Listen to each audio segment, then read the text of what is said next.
ஒருவேளை பள்ளிவாசலை இடிச்சுட்டு தான் ஸ்ரீரங்கம் கோயிலை கட்டியிருப்பாங்களோ? இந்த வீடியோ மட்டும் பார்த்துட்டு வாங்க. முழுமையா அதுல என்ன இருந்துச்சுன்னு கேட்டா நம்மளே யூகிச்சிட முடியும். ரசூலுல்லான்றா லா இலாஹ இல்லல்லாஹ் முஹம்மது ரசூலுல்லாஹ், அதுதான் இங்க இருந்துச்சு. ஒரு பெரிய ஆச்சரியமான செய்தி என்னன்னு கேட்டா, ஒரு வழிபாட்டு தலத்துக்குள்ள, ஒரு இந்து மதத்தினுடைய வழிபாட்டு தலத்துக்குள்ள இஸ்லாத்தினுடைய கலிமா தையிபா வந்து உள்ள ஒரு கல்வெட்டா பதிக்கப்பட்டிருக்குது. என்னென்ன சொல்றான் பாருங்க.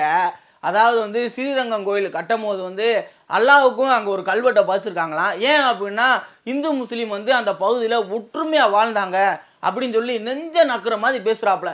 எப்படி தான் இப்படி பேசுகிறாங்கன்னு தெரியலை. நானும் போய் கொஞ்சம் ட்ரைனிங் எடுத்தால் நல்லா இருக்கும்னு நினைக்கிறேன். ஆனால் ஒன்று, அந்த கல்வெட்டு கோயில் கட்டும் போதெல்லாம் இருந்திருக்காது. இந்த அந்நிய படையெடுப்பு வந்தாங்கல, ஊர் முழுக்க கோயிலை பூரா இடித்தாங்க. அப்போ வந்து ஸ்ரீரங்கம் கோயிலில் போய் இந்த கல்வெட்டை பதிஞ்சிருப்பாங்க. அப்படி இல்லை அப்படின்னா மதம் மாறின மதவரி பிடித்த தொப்புள் கொடி உறவு ஏதாவது ஒன்று செஞ்ச வேலையாக தான் இது இருக்கும். அப்புறம் பாய், இவ்வளோ ஒற்றுமை பேசுகிறீங்களே, அப்புறம் ஏன் எங்கள் விநாயகர் சதுர்த்தி ஊர்வலம் உங்கள் ஏரியாக்குள்ளே வரக்கூடாதுன்றீங்க?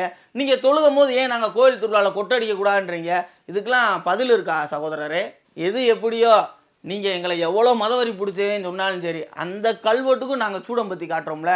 பெருமாளுக்கு படைக்கிற அதே பொங்கல் அந்த அல்லாவுக்கும் படைக்கிறோம்ல, அதுதான்டா நாங்கள்.